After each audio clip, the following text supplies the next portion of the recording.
আসসালামু আলাইকুম ভিউয়ার্স। আশা করছি সবাই ভালো আছেন। চাইনিজ ব্র্যান্ড হাইগার বাংলাদেশে নতুনভাবে আসছে। এই খবরটি এখন কম বেশি সবাই জানেন। এসিআই মোটরসের হাত ধরে তাদের এই নতুন যাত্রা।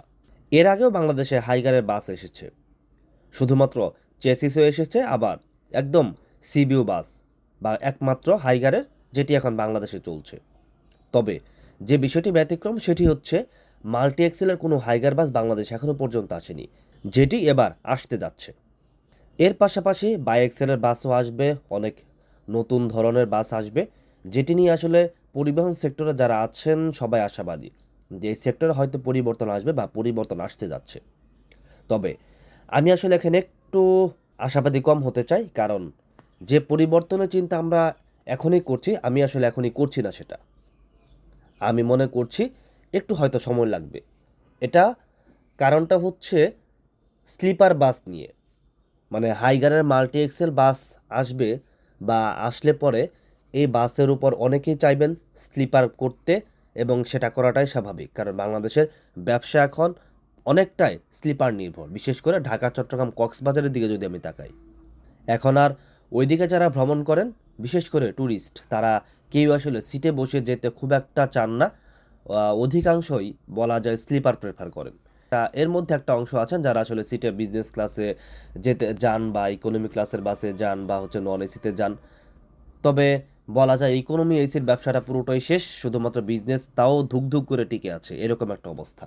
তো এর মধ্যে আসলে মাল্টি এক্সেল যে বাসটা আসবে বা আসার কথা বাংলাদেশে, আমরা মনে করি যে এটা অনেকেই স্লিপার করবে, অনেক কোম্পানি স্লিপার করতে চাইবে। স্লিপার বাসের কোনো কিছুই বিআরটি এর কাছে নেই। বিআরটি এখনও পর্যন্ত সিটের বাসের রেজিস্ট্রেশনে দিয়ে থাকে, সেটা হচ্ছে সিট ভিত্তিক হিসেবে তারা রেজিস্ট্রেশন দেয়। তাদের যে নীতিমালা আছে সেখানে স্লিপার বাস বলতে কিছুই নেই।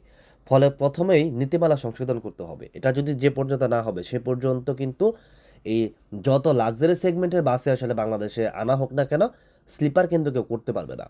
এখন একদম সিবিইউ হিসেবে যদি কেউ আনতে পারে সেটা ভিন্ন আলাপ বা ভিন্ন কথা, কিন্তু বাংলাদেশে বডি করে স্লিপার বাস করা তখন আর সম্ভব হবে না।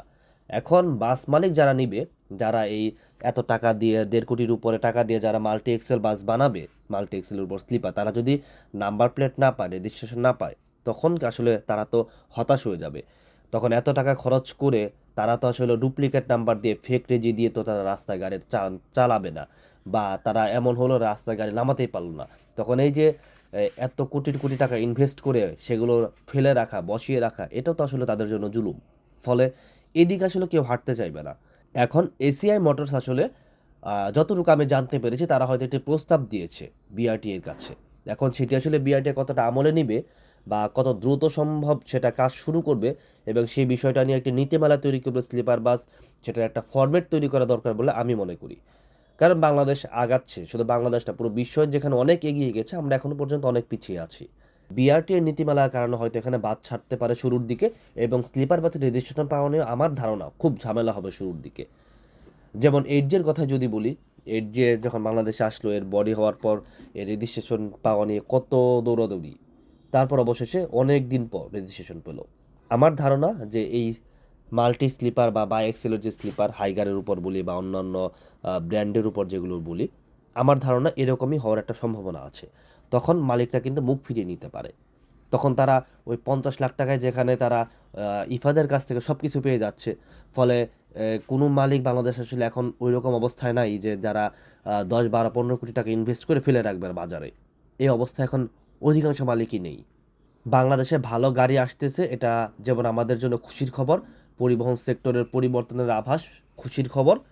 ঠিক এই বাসগুলো যাতে খুব দ্রুত সময়ের মধ্যে একটা নীতিমালার মধ্যে এসে রেজিস্ট্রেশন পায়, বডি তৈরি হয়, এবং সুন্দর, যেটা যাত্রী মানসম্মত বডি এবং সবার জন্য নিরাপদ বডি, মালিক বলি, যাত্রী বলি, বা রাস্তার অবস্থা বলি, সব কিছু মিলে এমন একটা পরিবহন ব্যবস্থা আমরা চাই যেখানে আসলে কারোরই কোনো ক্ষতি হবে না, সবাই সুন্দরভাবে ব্যবসা করতে পারবে, যাত্রীরা সুন্দরভাবে ভ্রমণ করতে পারবে, নিরাপদে গন্তব্যে যেতে পারবে। আর এজন্য বিআরটিএ সহ সরকারের সংশ্লিষ্ট যারা আছেন তাদেরকে খুব দ্রুত এগিয়ে আসতে হবে।